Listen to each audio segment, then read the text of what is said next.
Un estado de shock no es algo que se produce únicamente cuando nos pasa algo malo, sino también cuando perdemos nuestra narrativa o nuestra historia, cuando nos desorientamos. Lo que nos mantiene orientados, alerta y a salvo del shock es nuestra historia. Una época de crisis como la que estamos viviendo es ideal para pensar en la historia, en la continuidad, en las raíces. Es un buen momento para situarnos en la historia de la lucha humana. La doctrina del shock.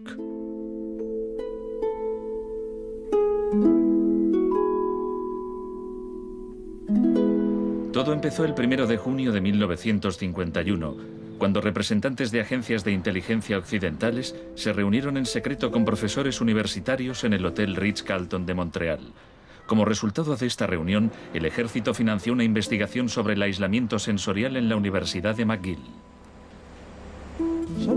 El aislamiento sensorial es una forma de producir una monotonía extrema. Provoca una reducción de la capacidad crítica, nubla la mente y el sujeto se queja de que ni siquiera puede fantasear. Y cuando un estudiante universitario no es capaz de fantasear, mal asunto. Mientras experimentábamos, empecé a creer que quizá algo que causara incomodidad o incluso dolor sería más tolerable que las condiciones de aislamiento que estudiábamos. Hebb decidió dejar de trabajar en la investigación. No tenía idea, cuando lo propuse, del arma tan terrible, tan potencialmente terrible que podía llegar a ser. Este es nuestro momento, nuestra oportunidad. Pero los experimentos continuaron bajo las órdenes del ambicioso jefe de psiquiatría, el Dr. Ewen Cameron. Su trabajo iba mucho más allá que el nuestro. Nosotros dejábamos muy claro que el sujeto podía marcharse en el momento en que quisiera, y algunos se iban. Los pacientes de Cameron no tuvieron tanta suerte. El Allen Memorial Institute, donde trabajaba, empezó a parecer una macabra cárcel donde Cameron llevaba a cabo experimentos extraños con sus pacientes de psiquiatría. Quería borrarles la mente, dejársela en blanco, para reprogramarlos desde cero.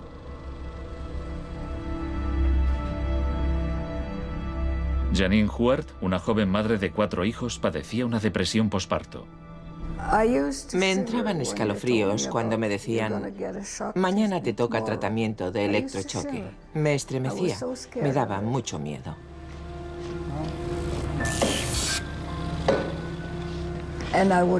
Despertaba en otra habitación, totalmente confundida y triste.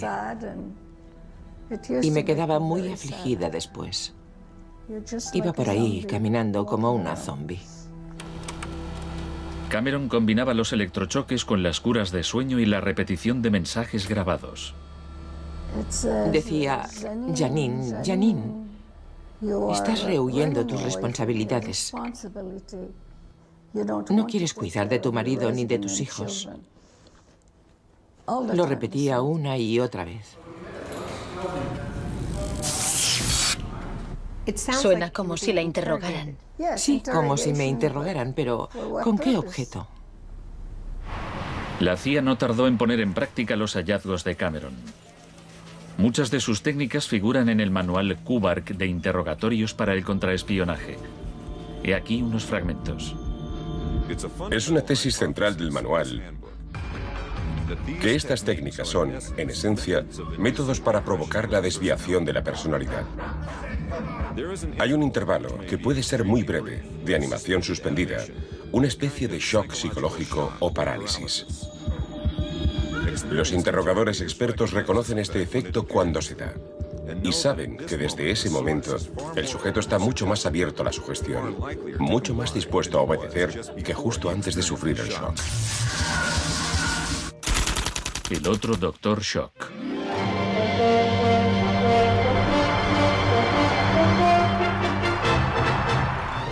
En la misma época en que Ewen Cameron realizaba sus experimentos en Montreal, un partidario de otro tipo de shock trabajaba no muy lejos de allí.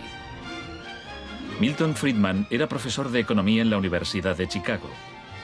Creía que la terapia de shock económico impulsaría a las sociedades a aceptar un capitalismo más puro y desregulado. En octubre de 2008, durante la mayor crisis financiera desde 1929, Naomi Klein acudió a la Universidad de Chicago para hablar de Milton Friedman. Cuando Milton Friedman cumplió 90 años, la Casa Blanca de Bush organizó una celebración en su honor y todos pronunciaron discursos, incluido George Bush, pero el mejor fue el de Donald Rumsfeld. Mi cita favorita de ese discurso de Rumsfeld dice así: Milton es la encarnación de una realidad, la de que las ideas tienen consecuencias. La tesis que sostengo es que el caos económico que ahora mismo impera en Wall Street, en la América Media y en Washington, deriva de muchos factores, por supuesto, pero que entre ellos están las ideas de Milton Friedman. El crack de 1929 en Wall Street desencadenó la Gran Depresión de los años 30.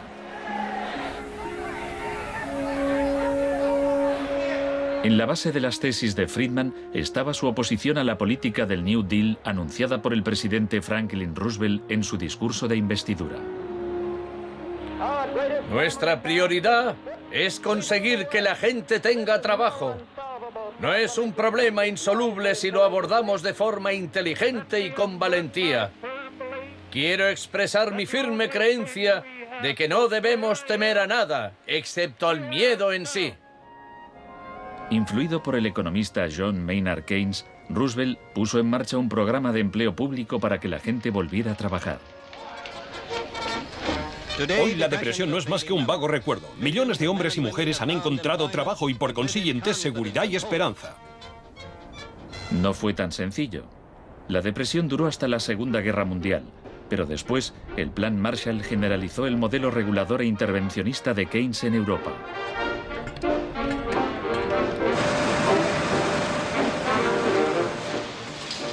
Sus principios gozaron de gran aceptación, aunque no por parte del Departamento de Economía de la Universidad de Chicago.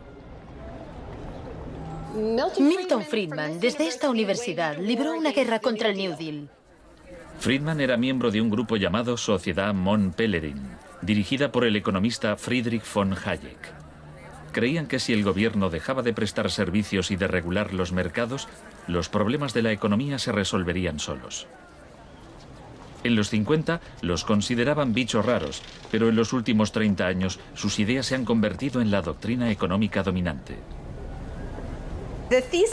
La tesis de la doctrina del shock es que nos han contado un cuento sobre cómo estas medidas radicales han triunfado en el mundo, que no se han propagado de la mano de la libertad y la democracia, sino que han requerido shocks, crisis y estados de emergencia.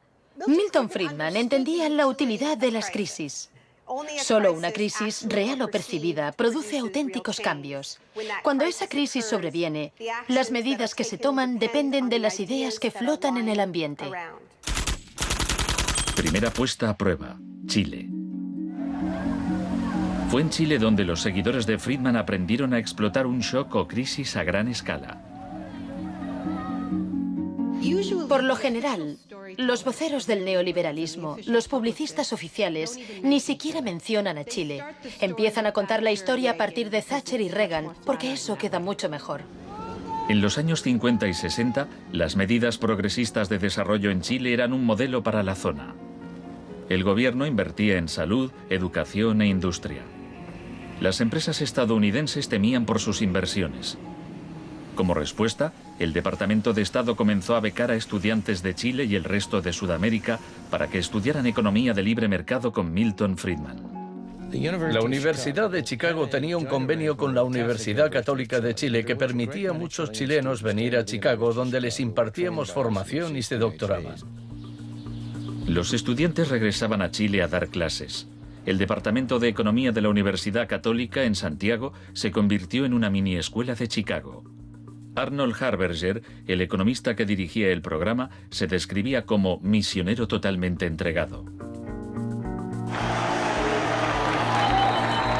En 1970, la Unidad Popular de Salvador Allende ganó las elecciones con un programa que proponía nacionalizar grandes sectores de la economía.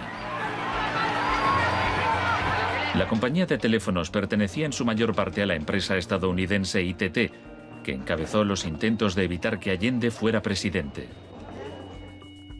Contaba con el apoyo de Richard Nixon en la Casa Blanca.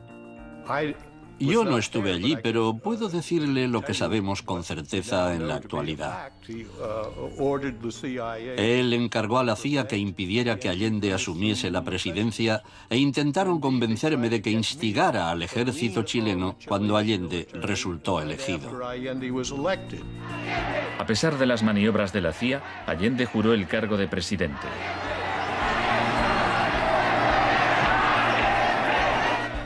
Richard Nixon ordenó al director de la CIA que hiciera gritar a la economía. El señor Nixon es presidente de Estados Unidos y yo soy presidente de Chile. Yo no tendré un término despectivo contra el señor Nixon mientras el señor Nixon respete al presidente de Chile. Comenzó a fraguarse un golpe militar. Los Chicago Boys chilenos se pusieron a trabajar en un programa económico de 500 páginas llamado El Ladrillo. Con dinero de Estados Unidos se hizo todo lo posible por desestabilizar la economía. Se declaró una huelga de camioneros que paralizó fábricas y tiendas. Hubo un golpe de Estado fallido el 29 de junio de 1973. Después, el 11 de septiembre, bajo el mando del general Pinochet, el ejército asaltó el Palacio Presidencial. El shock de la guerra. Chile había disfrutado durante 41 años ininterrumpidos de un régimen democrático que estaba siendo derrocado por medio de la violencia. Para Pinochet y sus partidarios el golpe era una guerra, y desde luego estaba concebido para parecerlo. Fue el precursor chileno de la doctrina militar de shock y pavor.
Fuerzas Armadas y de Orden, solo bajo la inspiración patriótica de sacar al país del caos que en forma aguda lo estaba precipitando el gobierno marxista de Salvador Allende.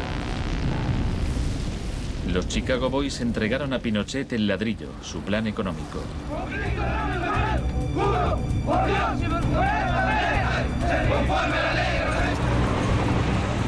Los días siguientes, más de 13.000 opositores fueron detenidos y encarcelados.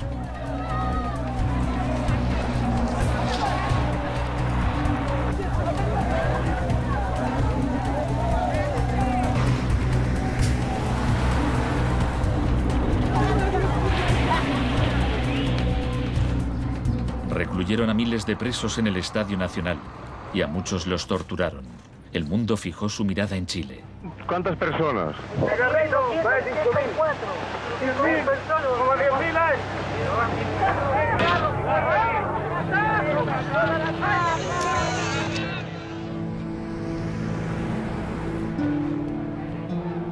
A principios de noviembre liberaron a 5.000 presos.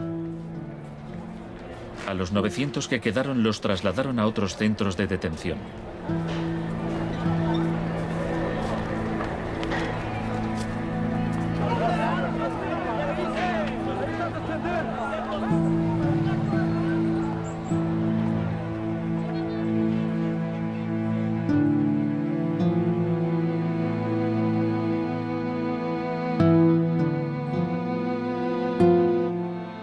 Menos de un mes después, la FIFA dejó a Chile jugar una eliminatoria para el Mundial de Fútbol en ese mismo estadio. Su rival, la Unión Soviética, se negó a jugar allí, así que se permitió a Chile marcar en portería vacía y clasificarse para el Mundial de 1974. Porque fueron tocando sin adversario hasta el otro lado. El shock económico. Aprovechando el estado de shock de la población, Pinochet impuso las medidas recomendadas por los Chicago Boys, suprimió el control de precios, privatizó empresas estatales, eliminó aranceles de importación y redujo el gasto público. Más tarde, Friedman reconoció abiertamente la importancia del experimento chileno. Se trataba del primer caso en que un avance hacia el comunismo daba paso a un avance hacia el libre mercado. No dio resultado. Al cabo de un año había una inflación del 375% anual, la más alta del mundo. Así que en marzo de 1975, Arnold Harberger y Milton Friedman volaron a Santiago. Empleó una expresión que nunca se había utilizado en el contexto de una crisis económica mundial. Exigió un tratamiento de shock. Dijo que él era como un médico que iba a ayudar a un país asolado por una epidemia y simplemente recetaba el remedio. Friedman escribió que el general Pinochet se mostraba receptivo a la idea de un tratamiento de shock, aunque era evidente que le preocupaba el paro temporal que podía causar.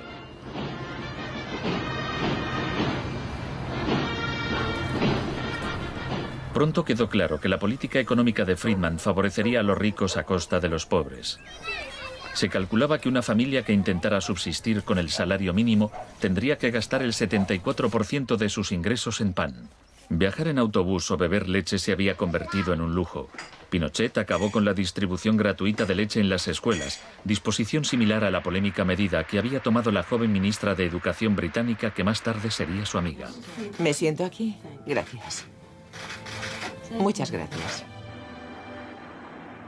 Para poder imponer estas políticas económicas, había que sembrar el miedo hacia un enemigo. Tampoco creo yo que se haya triunfado totalmente sobre el marxismo. El marxismo es como un fantasma. Cuesta mucho tomarlo. Mejor dicho, no se puede tomar.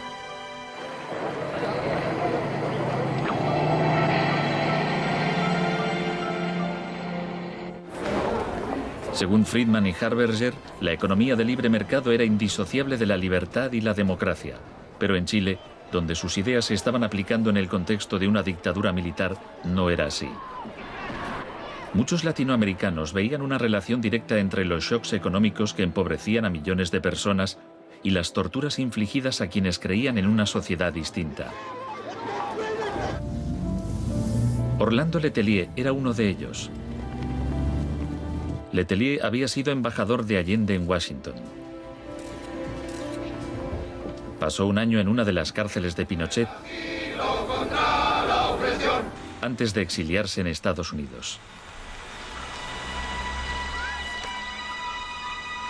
En 1976, Letelier escribió: el plan económico tenía que imponerse por la fuerza, y en Chile esto solo podía conseguirse por medio de miles de asesinatos, el establecimiento de campos de concentración por todo el país y el encarcelamiento de más de 100.000 personas en 3 años.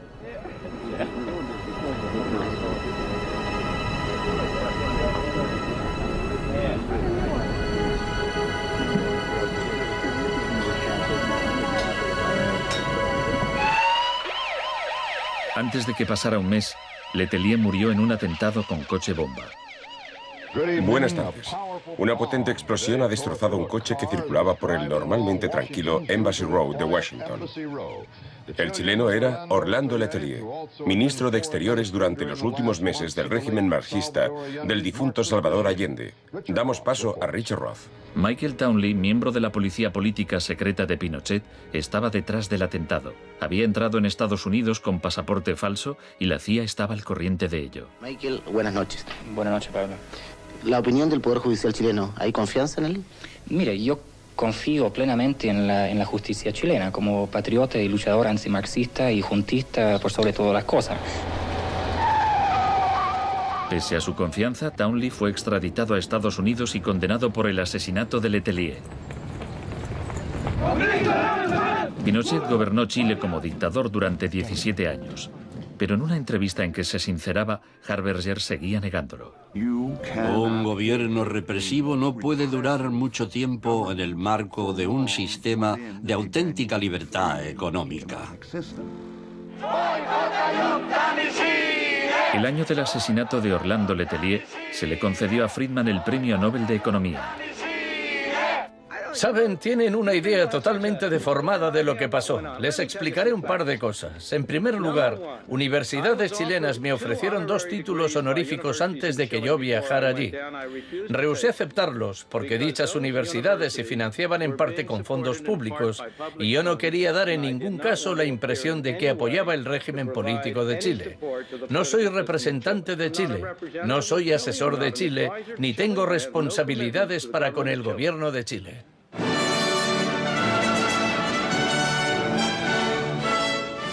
Y ahora le cedo la palabra al profesor Milton Friedman. Friedman, vete a casa. Friedman, vete a casa.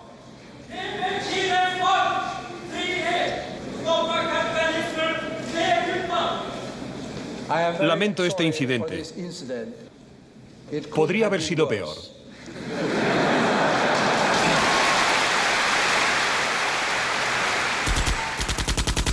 La revolución se propaga. El propósito de la doctrina del shock es contar una historia alternativa de cómo esa oleada salvaje de capitalismo puro e incontrolado que estamos viviendo llegó a dominar el mundo. Chile no fue el único país de Sudamérica que adoptó las políticas de la Escuela de Chicago. Los seguidores de Friedman ocupaban cargos clave en Brasil y asesoraban el gobierno de Uruguay. Entonces, el 24 de marzo de 1976, un golpe militar derrocó al gobierno de Isabel Perón en Argentina. Una junta de 3 generales tomó el poder bajo el mando del general Videla. Los Chicago Boys accedieron a puestos económicos relevantes en el gobierno militar. Aprovecharon la oportunidad para introducir importantes reformas económicas y sociales. Un año después del golpe, los sueldos habían perdido el 40% de su valor, se cerraban fábricas y la pobreza se disparó. Como en Chile, hubo que aterrorizar al pueblo para que aceptara estas medidas económicas. Videla aprendió de la experiencia de Pinochet. Adoptó la táctica de hacer desaparecer personas. Para equilibrar el terror público y privado, llevaban a cabo los secuestros en plena luz del día y después siempre podían negarlos.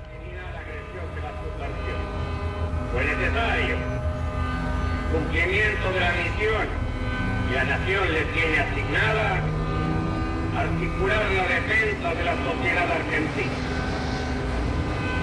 Las reglas de esta guerra no convencional, que no buscamos ni provocamos, son distintas. Muchas de las técnicas empleadas por los militares chilenos y argentinos las habían aprendido en la Escuela de las Américas, dirigida por Estados Unidos. Enseñaban técnicas de tortura. Violar a la víctima, desnudarla, herirla con objetos punzantes, romperle extremidades, sacarle los ojos, marcarla a fuego. En Latinoamérica hay regímenes que violan hoy en día los derechos humanos. Practican asesinatos políticos, torturas, deportaciones, encarcelamientos sin juicio, que son técnicas aprendidas en este centro. Quizás sea así. Si me dice que lo que enseñamos aquí se ha llevado a la práctica, no se lo negaré. El uso de la tortura contra un soldado enemigo conocido para obtener algún tipo de ventaja militar me parece justificable y acertado. Ir más allá, utilizar las técnicas de tortura solo para intimidar a la gente, es un grave error, poco ético e inmoral. Pero en Argentina y Chile estas técnicas no solo se emplearon con soldados o terroristas, sino con estudiantes y sindicalistas, con todo aquel que se opusiera a la política de libre mercado del régimen.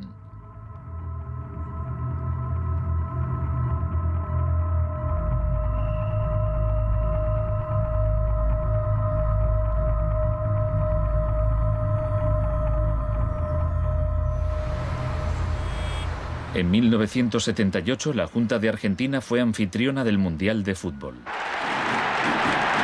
La final se jugó en un estadio que estaba aproximadamente a 1 kilómetro del mayor centro de detención del país, donde había miles de presos en cámaras de tortura. Decir que con los goles, con el grito de gol, se tapaba la voz de los secuestrados, los gritos de los secuestrados, era una realidad. Organización extraordinaria, miles y miles de banderas, miles y miles de gargantas enronquecidas, 25 millones de argentinos que tienen un solo color, el celeste y blanco. El fútbol ha hecho el milagro del país, de este maíz maravilloso que nos siguen atacando a aquellos que... Argentina llevó su régimen de terror un paso más lejos que Chile. Entre los desaparecidos había cientos de mujeres embarazadas a quienes les permitieron dar a luz antes de asesinarlas. De todas aquellas mujeres que estaban embarazadas, les permitieron tener a sus hijos para una vez que nacieran, sacárselos. Y eso sucedió con 500. Yo soy uno de esos 500. Esos niños, muchos de los cuales fueron criados por familias afines al ejército, eran un escalofriante recordatorio del proyecto de la Junta de rehacer toda la sociedad.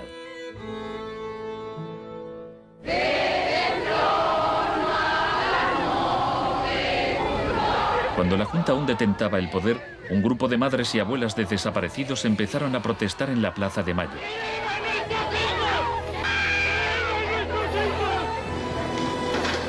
Como detectives buscaron a los niños perdidos. Tras la caída de la Junta, localizaron a algunos y los reunieron con sus familias. De vez en cuando encontraban restos. Por lo general, no encontraban nada. El general Videla fue declarado culpable de asesinato, secuestro y tortura. Señores jueces, nunca más. Se le condenó a cadena perpetua.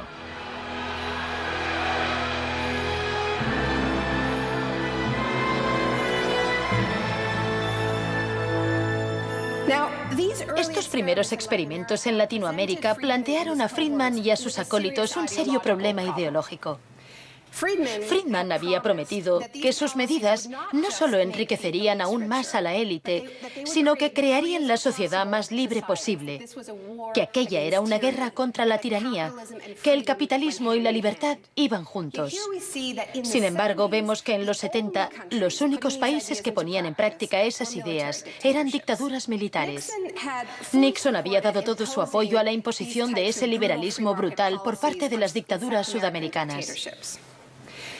En cambio, el caso de la política económica dentro de Estados Unidos, donde Nixon se estaba jugando la reelección, era harina de otro costal. La Escuela de Chicago y el mundo anglosajón. Friedman mantenía una relación cordial con Nixon. Varios de sus colegas y discípulos de la Escuela de Chicago obtuvieron cargos en el gobierno. Entre ellos Donald Rumsfeld. Con la ayuda de Dios. Enhorabuena. Gracias. En 1971, en plena depresión económica, Nixon dejó a un lado las ideas de Friedman e instauró una política de control de precios y salarios. Puso a Rumsfeld al cargo. Es en esencia una cuestión de oferta y demanda. Hace tiempo que me opongo al control de salarios y precios. Creo que implica la injerencia del gobierno en la libertad individual y me parece intolerable. La política keynesiana tuvo éxito y Nixon salió reelegido con una victoria aplastante. Fue un duro golpe para Friedman. Más tarde, en 1979, Margaret Thatcher fue elegida primera ministra en Gran Bretaña. Su gurú intelectual era el viejo mentor de Milton Friedman, Friedrich von Hayek. Poco más de un año después, Ronald Reagan ganó las elecciones presidenciales de Estados Unidos. Ahora, tanto Gran Bretaña como Estados Unidos estaban en manos de friedmanitas declarados. El programa con que Margaret Thatcher llegó al poder se basaba en 4 puntos: recortar el gasto público, bajar los impuestos, reducir el número de empresas estatales o paraestatales, desregular la industria e introducir una política monetaria moderada y estable para combatir la inflación. Durante sus primeros 3 años en el poder, el paro se duplicó en ciertos sectores, lo que provocó oleadas de huelgas. El índice de popularidad de Thatcher cayó hasta el 25%. Estallaron disturbios en las principales ciudades británicas. Hasta los admiradores de Thatcher albergaban ciertas dudas. Los resultados económicos de la administración Thatcher son desiguales.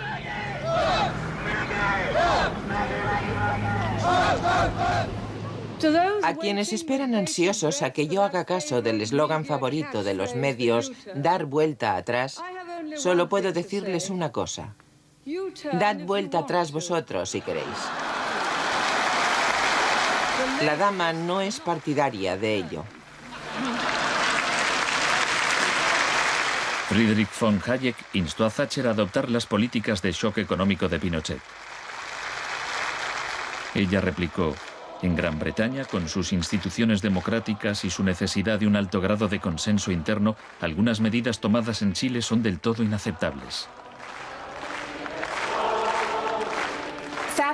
La enorme impopularidad de Thatcher demostraba una vez más que el fundamentalismo del libre mercado era demasiado impopular y perjudicaba directamente a demasiada gente como para sobrevivir en un sistema democrático que requería el consentimiento de los gobernados, a diferencia de una dictadura militar.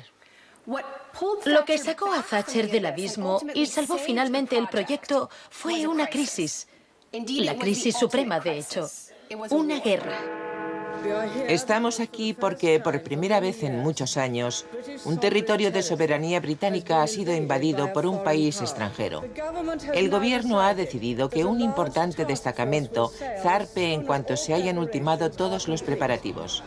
El acorazado Invincible irá en cabeza. La mayoría de los británicos ni siquiera había oído hablar de las Malvinas, pero cuando Argentina invadió el pequeño archipiélago a miles de kilómetros de distancia, en el Atlántico Sur, Thatcher aprovechó la ocasión para hacer honor al apodo Dama de Hierro. Caballeros, me dicen que la bandera blanca ondea sobre Stanley. La guerra terminó menos de 3 meses después. Cuando las tropas regresaron al Reino Unido, las celebraciones patrióticas inundaron el país. Thatcher ganó las elecciones de 1983 por amplia mayoría. Esto le permitiría aplicar una forma de terapia de shock económico como la impuesta en Chile.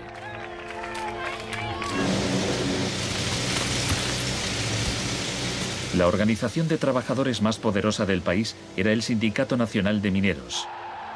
Cuando la Junta Nacional del Carbón anunció el cierre de minas, los mineros declararon la huelga. Zonas del centro de Londres están paralizadas por miles de mineros y simpatizantes que se manifiestan por la ciudad en favor de la huelga de mineros, la más larga y feroz jamás vivida en Inglaterra desde 1926, así como la más costosa. La huelga duró casi un año. Thatcher empleó todos los medios a su disposición para acabar con el sindicato.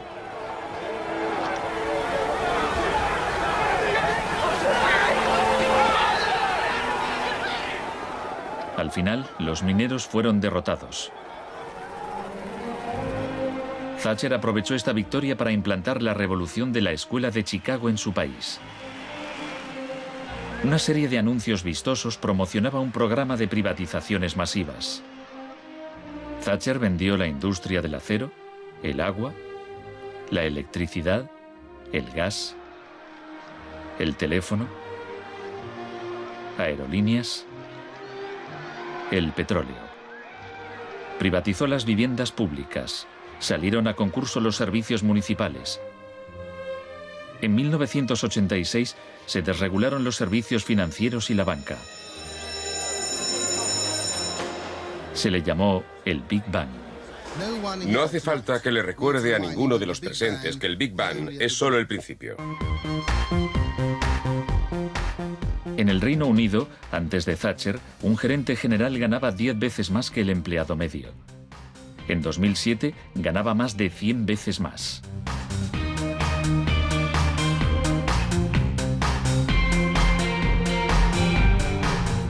En Estados Unidos, antes de Reagan, los gerentes generales ganaban 43 veces más que el empleado medio.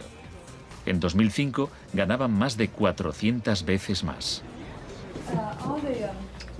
Friedman reconocía abiertamente que Thatcher y Reagan estaban haciendo mucho por difundir la doctrina de la Escuela de Chicago en el mundo. Por aquí, señor Reagan. He pensado que debía colocarse aquí. La coincidencia en el tiempo de los mandatos de Thatcher y Reagan fue sumamente importante para la aceptación pública en todo el mundo de un enfoque distinto de la política económica y monetaria.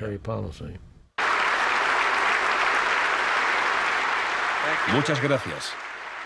Voy a describirles un plan y una esperanza a largo plazo.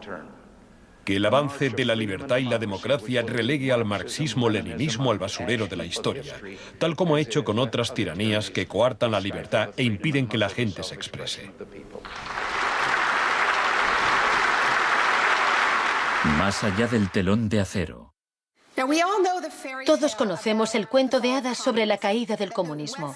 Occidente, con Reagan y Thatcher al mando, parecía tan próspero a los ojos de la gente del bloque comunista que ésta a su vez empezó a exigir medidas radicales de libre mercado. En realidad no sucedió así.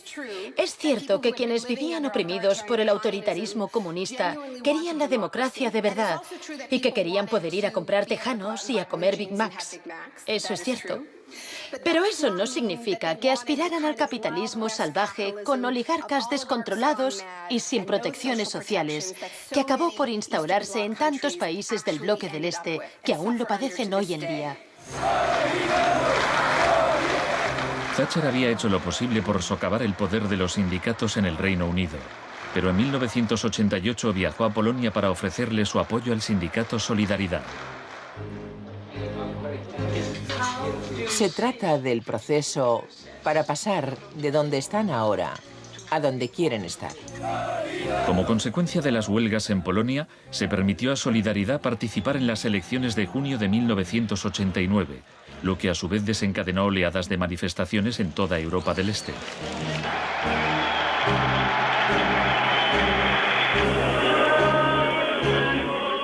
En épocas anteriores, la Unión Soviética había utilizado la fuerza para aplastar los movimientos democráticos.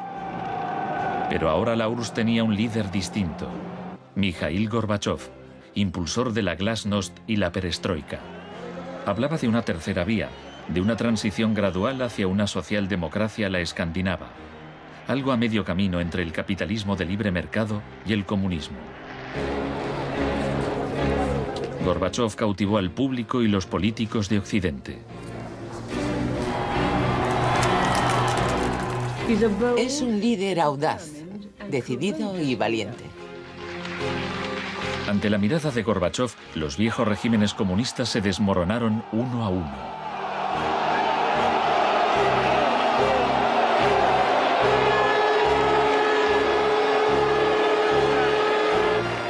A finales de año, el símbolo más famoso de la división de Europa fue derribado.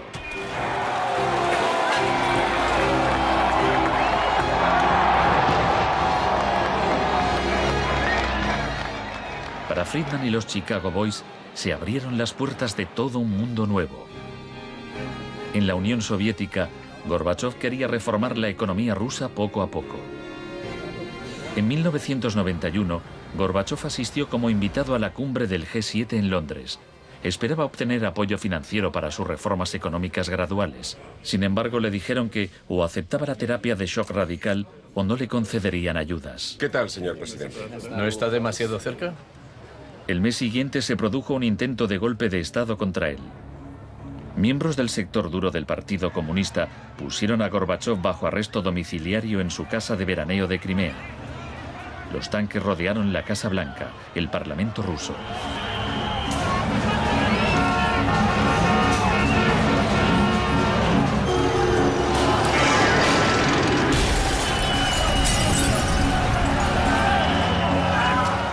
En el caos de los enfrentamientos callejeros, era evidente que, para reforzar su posición, el sector duro debía recurrir a la violencia.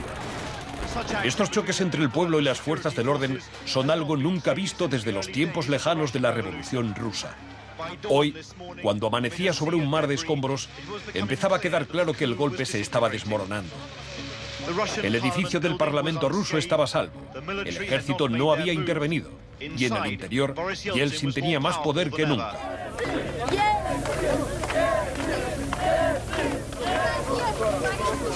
Fue un momento estelar para Yeltsin.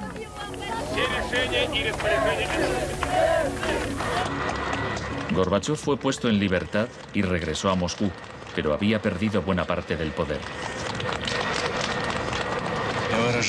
Aplaudo los elevados principios del pueblo ruso y también los del presidente Boris Yeltsin. En diciembre de 1991 se disolvió la Unión Soviética, un shock profundo para el pueblo ruso. Yeltsin se hizo cargo entonces de la política económica de la Federación Rusa. El libre mercado llegó a Rusia y con él el caos. La adopción de las doctrinas de la Escuela de Chicago por parte de Rusia marcó el principio de un nuevo capítulo en la cruzada por el libre mercado. Fue shock en estado puro, sin nada de terapia. Pese a los intentos oficiales por promover el capitalismo popular, lo cierto es que un puñado de empresarios amasó grandes fortunas. Se vendieron empresas estatales a precio de saldo. La prensa rusa apodó a los asesores de Yeltsin los Chicago Boys.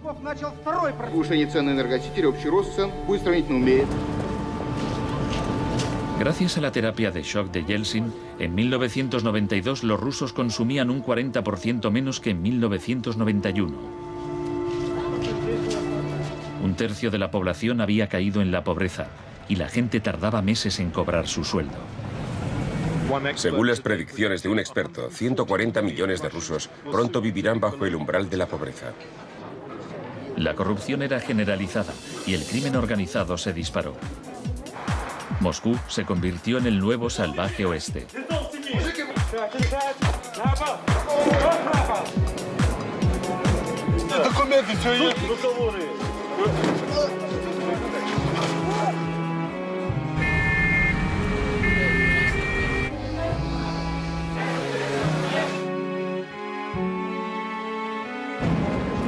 La mayoría de los rusos se oponía a que el radicalismo de los Chicago Boys se implantase en su país. En marzo de 1993, el Parlamento tomó una decisión crucial. Votó a favor de retirarle a Yeltsin los poderes especiales que le había otorgado. Yeltsin instauró un régimen especial. El Tribunal Constitucional lo declaró ilegal.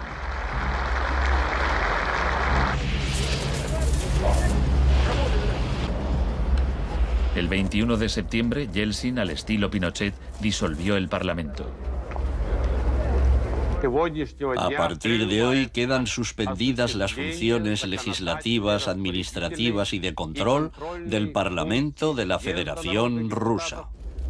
Occidente puso su influencia al servicio de Yeltsin. Creemos que Boris Yeltsin es la mayor esperanza para la democracia en Rusia.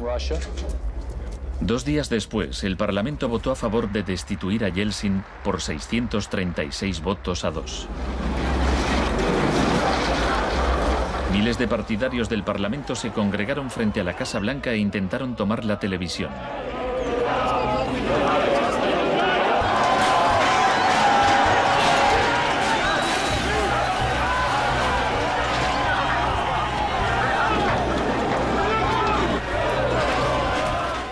Parecía que los defensores del Parlamento iban ganando.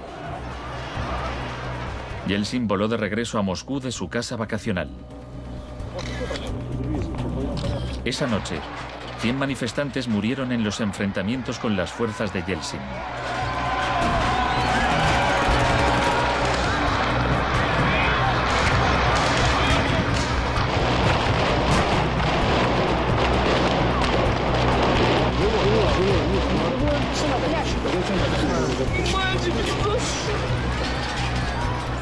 El 4 de octubre, Yeltsin ordenó al ejército que atacara la Casa Blanca y bombardeara el mismo edificio que él había defendido 2 años antes. ¿No lo entendéis? ¡Son asesinos!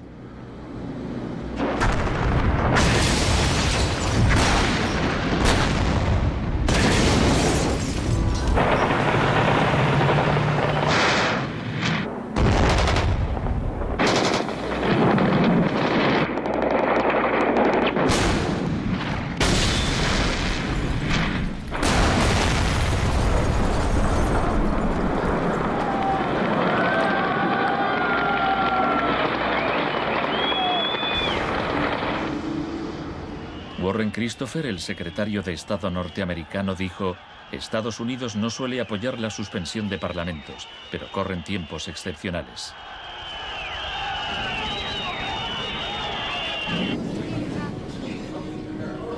Yeltsin había conseguido el poder absoluto.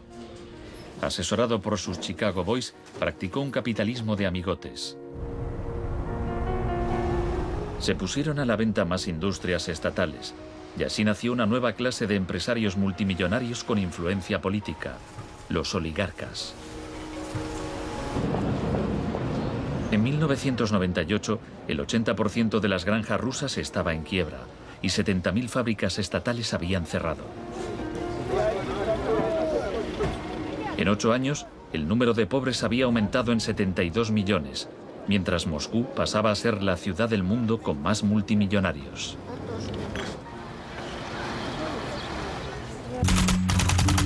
Un nuevo enemigo.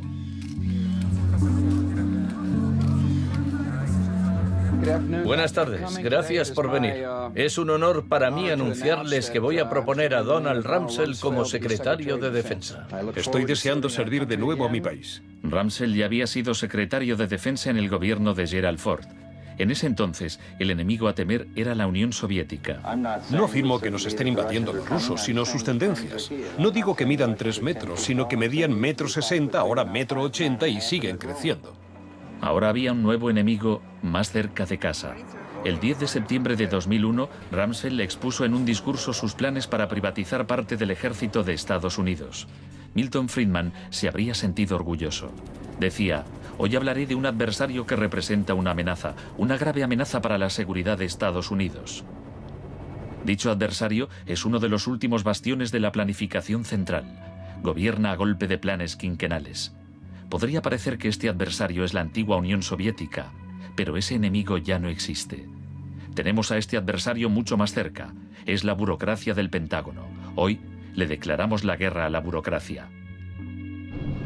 Al día siguiente, el vuelo 77 de American Airlines se estrelló en el Pentágono y mató a 184 personas.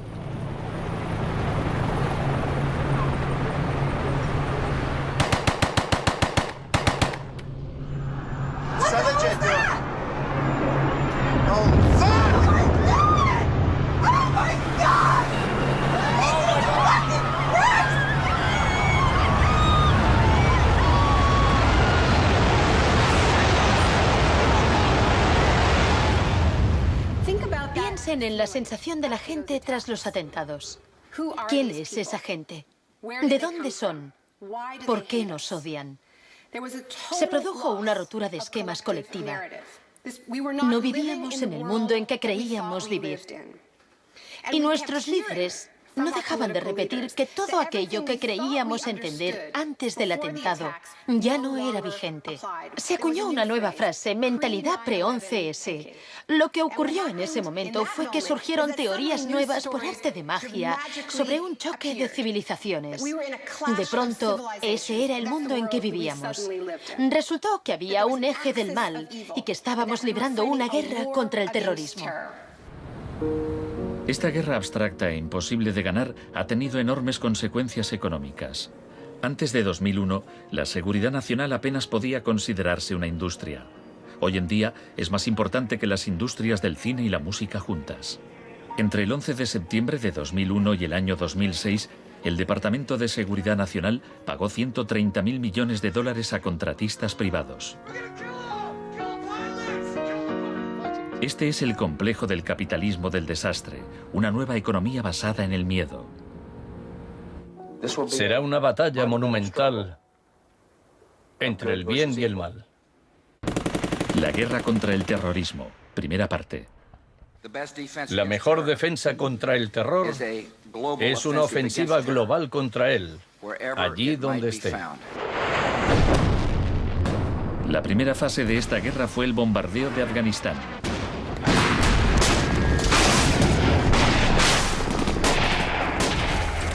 El gobierno talibán fue derrocado rápidamente. La posguerra resultó más complicada. Nuestra lucha contra el terrorismo empezó en Afganistán, pero no acaba allí. Buscamos sobre todo detenidos que nos sirvan para extraerles información.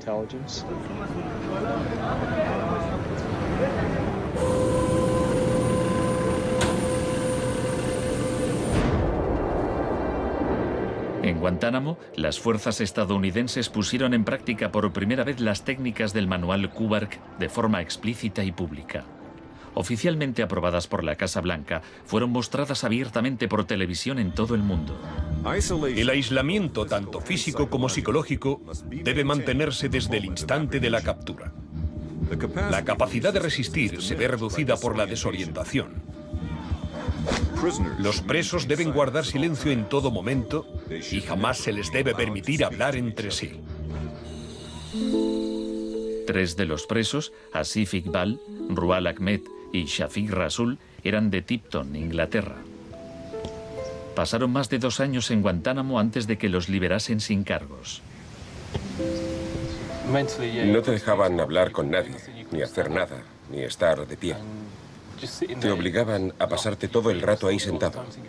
Yo pensaba, ¿qué demonios está pasando? ¿Dónde estoy? ¿Pasaremos aquí el resto de nuestra vida?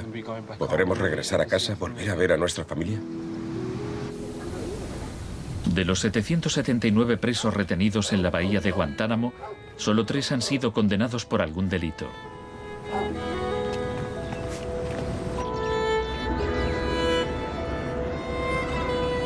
Lo único que sé a ciencia cierta es que son mala gente. Era un mensaje para todo el mundo, un mensaje muy claro.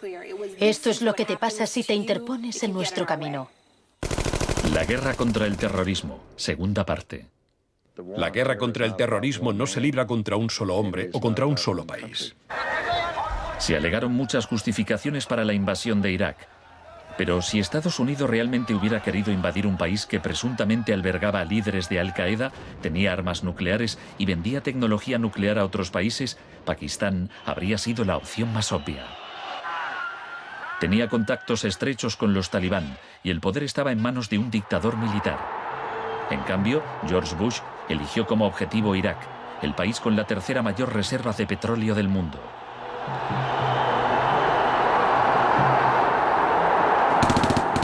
La guerra como tortura de masas. Los planes de guerra del Departamento de Defensa no son como los de la Guerra del Golfo. Están más en la línea de la invasión de Panamá de 1989. Según ha podido saber la CBS, se iniciará en el llamado Día A con A de ataques aéreos, ataques tan devastadores que hará que los soldados de Saddam no puedan ni quieran oponer resistencia. La idea es que el bombardeo sea tan intenso que produzca, en palabras textuales, shock y pavor. Si el Pentágono se ciña a su plan de guerra actual, en un día de marzo, la aviación y la armada lanzarán entre 300 y 400 misiles de crucero contra objetivos en Irak, más que en los 40 días que duró la primera guerra del Golfo. Será un ataque de una magnitud nunca antes vista, nunca antes prevista. Harlan Ullman es uno de los artífices del concepto shock y pavor, que consiste en lanzar un gran número de bombas guiadas de precisión. Esto produce un efecto inmediato, como el de las bombas nucleares de Hiroshima. No es cuestión de días o de semanas, sino de minutos.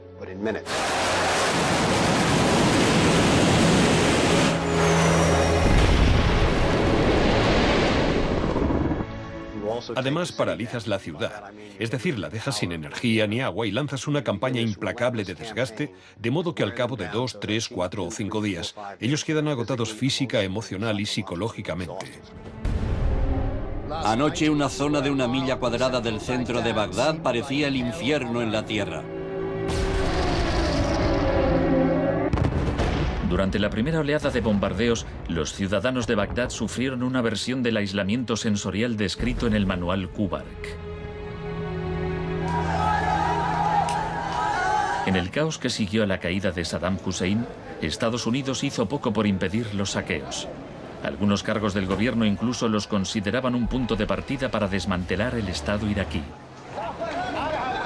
John Agresto, encargado de reorganizar la educación superior, veía el saqueo de escuelas como una oportunidad para empezar de cero.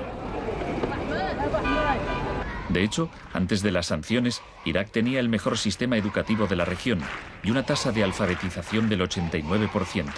En cambio, en Nuevo México, estado natal de Agresto, el 46% de los ciudadanos eran analfabetos funcionales. En Irak se aplicaron 3 formas de shock distintas que actuaban a la vez y se complementaban entre sí.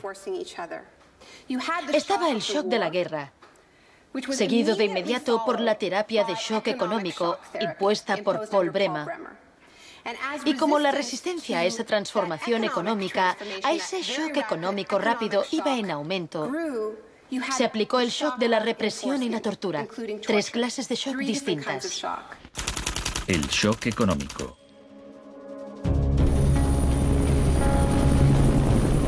En mayo de 2003, Paul Bremer fue nombrado enviado presidencial de Estados Unidos a Irak. 2 semanas después de su llegada, declaró el país listo para los negocios.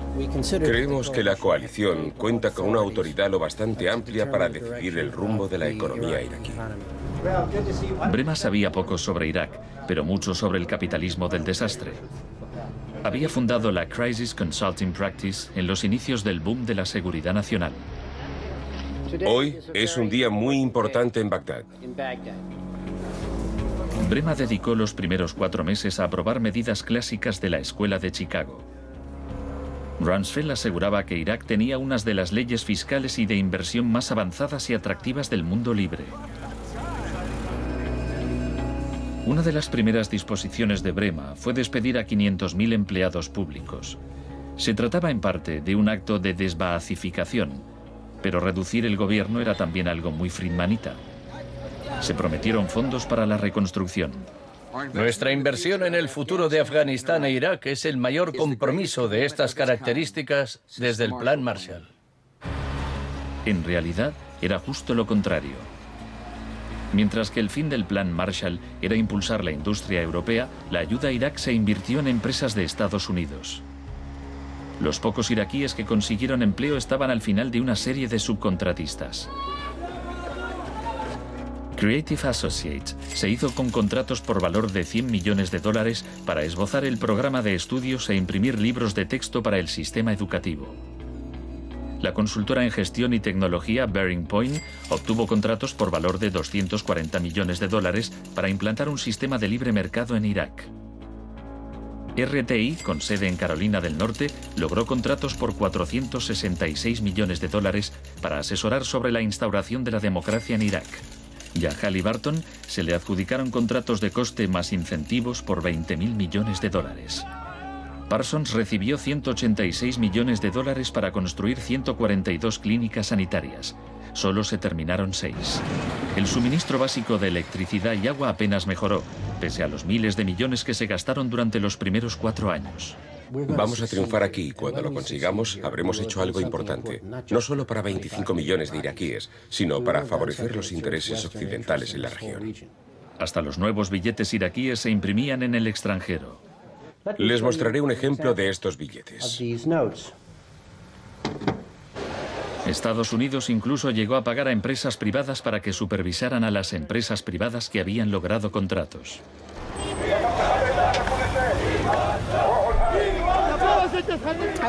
Estuve en Bagdad en 2004, cuando empezaban a cometerse atentados con frecuencia. De hecho, la noche en que llegué, una bomba estalló muy cerca del hotel. Pero lo que más me impactó entonces fue que, a pesar de la violencia y del caos, los iraquíes salieron a la calle a protestar al día siguiente. 19 muertos y 100 heridos en Nayaf. Lo que pedían en esa época era elecciones, tener voz y voto en el desarrollo de la era post-Saddam. En los primeros días de la ocupación, las protestas eran pacíficas, pero a medida que pasaba el tiempo, como las protestas no daban resultado, cada vez más iraquíes se unían a la resistencia armada.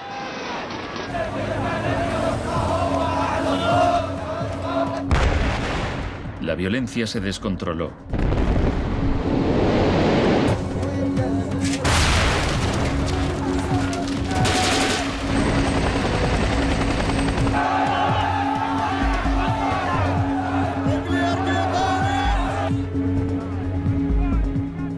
Como había ocurrido en Sudamérica 3 décadas antes, se dejaban cuerpos en la cuneta a modo de advertencia. Eran los desaparecidos de Irak.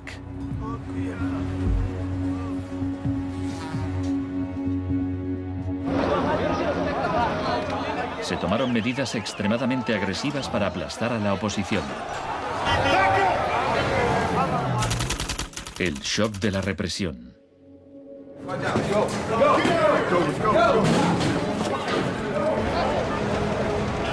Durante los primeros 3 años y medio de la ocupación, se capturó a 61.500 iraquíes.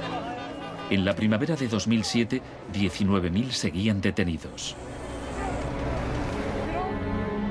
En prisión los interrogaban con técnicas derivadas de las que ideó la CIA, basándose en los experimentos realizados por Ewen Cameron en los años 50.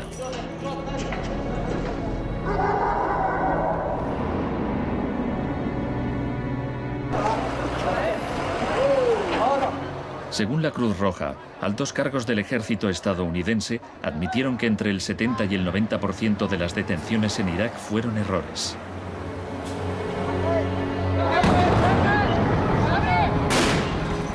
Aunque el caos que reina en el país parezca un fracaso de la terapia de shock, en Irak el capitalismo del desastre ha florecido. El desastre en sí era una buena oportunidad para hacer negocio.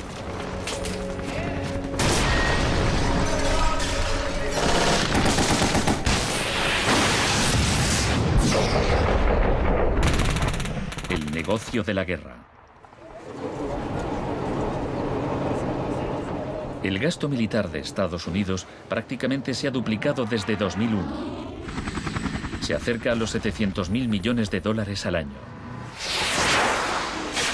Ya en 1961, el presidente Eisenhower, que no era precisamente de izquierdas, advirtió del peligro de un ejército demasiado poderoso. La conjunción de una estructura militar inmensa y de una gran industria de armamento es algo nuevo en la historia de Estados Unidos. Debemos precavernos contra una adquisición de influencia injustificada, deliberada o no, por parte del complejo industrial militar. No debemos permitir jamás que esa combinación suponga un riesgo para nuestras libertades o nuestros procesos democráticos. La guerra de Irak ha sido el conflicto más privatizado de la historia contemporánea. La zona verde de Bagdad es una versión extrema de lo que está pasando en todo el mundo.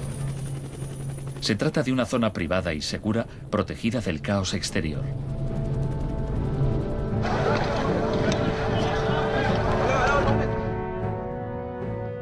En 1991, durante la Primera Guerra del Golfo, por cada 100 soldados había un contratista militar. En 2003, cuando empezó la guerra de Irak, por cada 100 soldados había 10 contratistas. En 2006, por cada 100 soldados había 33 contratistas. Un año después, por cada 100 soldados había 70 contratistas. En julio de 2007 había más contratistas que soldados en Irak. Esto iba incluso más lejos de lo que Milton Friedman se había atrevido a soñar. Lo único que no privatizaría son las Fuerzas Armadas, los tribunales y algunas carreteras y autopistas. Una de las empresas contratadas más relevantes era Blackwater USA. Durante la batalla de abril de 2004 en Nayaf, Blackwater asumió el mando de los marines estadounidenses. Docenas de iraquíes murieron durante la operación. Estados Unidos había blindado las empresas privadas contra las leyes iraquíes, por lo que éstas funcionaban en un vacío legal, un poco como Guantánamo. Le pregunté al secretario de Defensa hace un par de meses bajo qué se rige. El señor Rumsfeld... Iba a preguntárselo yo. Siga.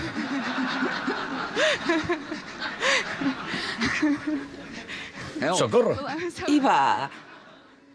Del mismo modo que la terapia de shock de Cameron dejaba a los pacientes confundidos y deshechos, los múltiples shocks infligidos a Irak redujeron al país a un estado de anarquía y violencia sectaria. En la época en que ejecutaron a Saddam, en 2006, morían 1000 iraquíes por semana.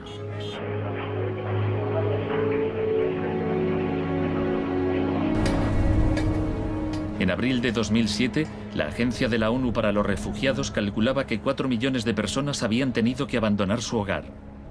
Cientos de miles de iraquíes habían muerto. Creo que los historiadores escribirán con toda claridad que hicimos algo extraordinario y noble aquí.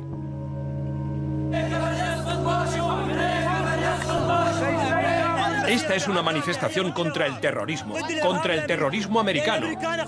Los americanos arrestan y matan a mujeres y niños, insultan a los ancianos y matan a los jóvenes. América es terrorismo, América es terrorismo.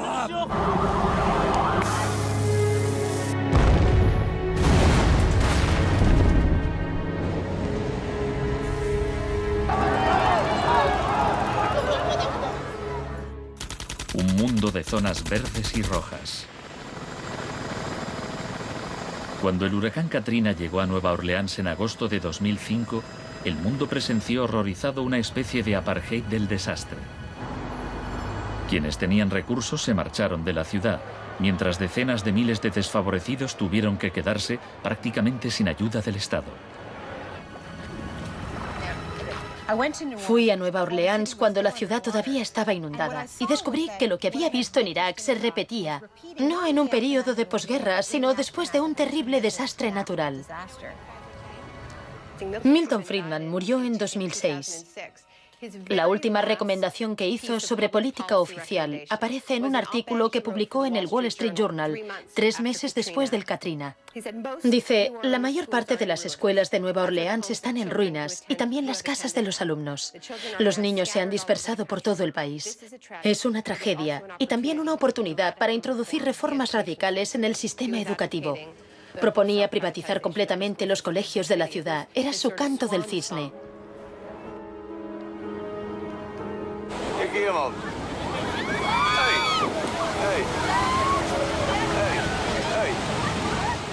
Fui testigo de un proceso similar en Sri Lanka, en los días que siguieron al tsunami de 2004. A gente que había vivido en la costa desde hacía generaciones se le impidió volver a fin de poder privatizar los terrenos y venderlos a hoteles de lujo.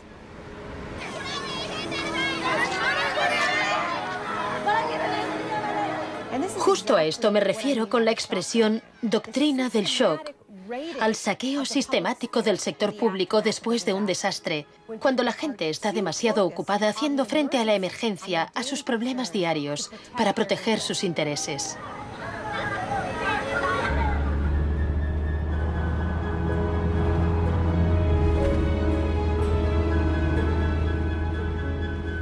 Tal vez el primer acto de resistencia sea negarnos a impedir que borren la memoria colectiva. En 2008, Naomi Klein visitó Villa Grimaldi con Isabel Morel, viuda de Orlando Letelier. Villa Grimaldi es un monumento a la crueldad del régimen de Pinochet y a su posterior derrota. Villa Grimaldi fue el principal centro de tortura mientras se buscaba implementar la política de shock económico. Esta es la que tú señalas en el libro como las casas de uno por uno donde estaban los detenidos en Villa Grimaldi. No le tenía ningún cariño a Pinochet, pero considero que fue nuestro maestro en muchos sentidos. Aprendimos qué era el mal.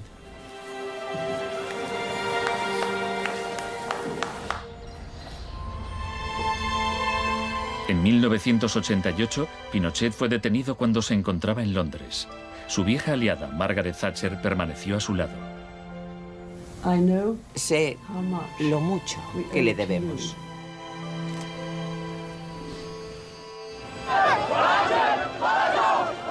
Hicieron falta 30 años para que el experimento económico que Pinochet fue el primero en probar diera la vuelta al mundo hasta Irak.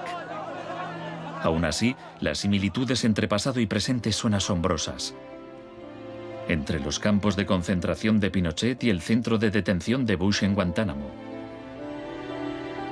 Entre los desaparecidos de Chile y los de Irak. Entre los experimentos de Ewen Cameron y las torturas infligidas a los presos de Abu Ghraib. Ha llegado nuestro momento, nuestra ocasión. Borró todo el pasado. Por eso aplicaba electrochoques. Borraba el pasado del paciente e implantaba ideas nuevas. Pero Janine resistió. En 1988, la CIA accedió a indemnizar a Janine y a otras víctimas de los experimentos de Ewen Cameron. Janine, ¿estás orgullosa de que, aunque intentaron hundirte, tú has luchado con todas tus fuerzas y has vencido? En cierto modo, sí. En cierto modo. Porque creo que todavía me queda una pizca de fuerza de voluntad. Es muy difícil luchar contra un gobierno. La gente me decía: Janine, no puedes luchar contra el gobierno, no te das cuenta, son muy poderosos. Pero yo tenía fe en que ganaría. El fin de una era. Los mercados no regulados son volátiles por naturaleza. Las burbujas se inflan y al final estallan inevitablemente. Tras la desregulación del Big Bang, en los 80, se han producido varios shocks económicos. En 1987 hubo un lunes negro. Los mercados se desplomaron de forma espectacular. Fue el mayor derrumbe porcentual ocurrido en un mismo día en la historia de la bolsa. En 1992 hubo un miércoles negro cuando los especuladores de divisas hicieron fortunas apostando contra la libra. En 1997 estalló la crisis asiática. En un año, 600.000 millones de dólares se perdieron en las bolsas de Asia.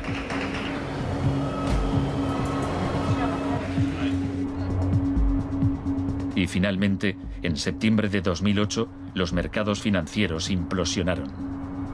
El mercado no está funcionando correctamente. Ha habido una pérdida generalizada de confianza.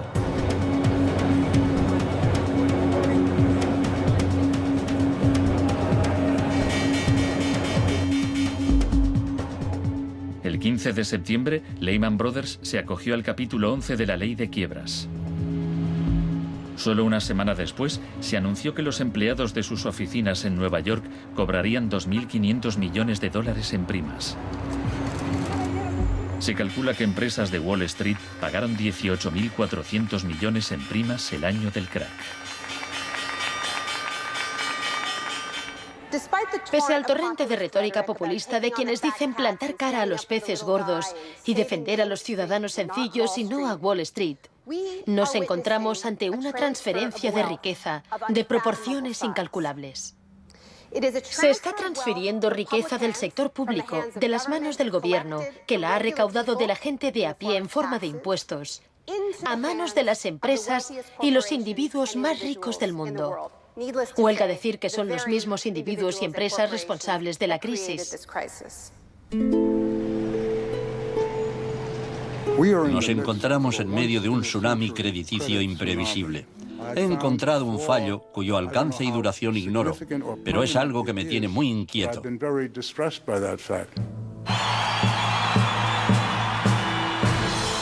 Estados Unidos, la crisis financiera propició la victoria de Obama. El país quería cambiar de rumbo. ¡Hola, Chicago! Esta crisis está claramente considerada por casi todo el mundo un resultado directo de esta ideología concreta de la desregularización y la privatización. La magnitud de la crisis abre una puerta a la esperanza. La doctrina del shock, como estrategia, solo funciona si no sabemos que existe. Lo que me parece más esperanzador de la crisis económica actual es que esta táctica se está desgastando, pues el factor sorpresa ha desaparecido. Los tenemos calados y ya no nos engañan. Nos estamos volviendo a prueba de shocks. La última vez que el mundo sufrió una crisis financiera tan grave como esta, la gente abrazó las medidas keynesianas del New Deal. Quiero expresar mi firme creencia de que no debemos temer a nada, excepto el miedo mismo. Más de 1 millón de personas se desplazó a Washington para asistir al discurso de investidura de Obama. Muchos periodistas lo compararon con Franklin Roosevelt. Últimamente se han trazado muchos paralelismos entre Obama y Franklin Delano Roosevelt. Así que hablaré un poco de este último. Les contaré una anécdota estupenda que podría ser inventada sobre cuando lo visitaban representantes de sindicatos u organizaciones progresistas y le proponían medidas nuevas y avanzadas para que las incluyese en el New Deal. Él los escuchaba con atención y al final decía: ahora salid ahí fuera y obligadme a hacerlo. Y ellos así lo hacían. En 1937, año clave para el New Deal, ¿saben cuántas huelgas se declararon en Estados Unidos? 4.740 huelgas que duraban un promedio de 20 días. ¿Saben cuántas huelgas hubo en 2007? 2. 21. En fin, la otra razón para recordar esta historia de la lucha social es que nos dice algo muy importante, algo que debemos recordar en estos momentos en que nos jugamos tanto. Nos enseña que si queremos políticas contra la crisis que hagan de este mundo un sitio más sano, justo y pacífico, tendremos que salir ahí fuera y obligarlos. Gracias.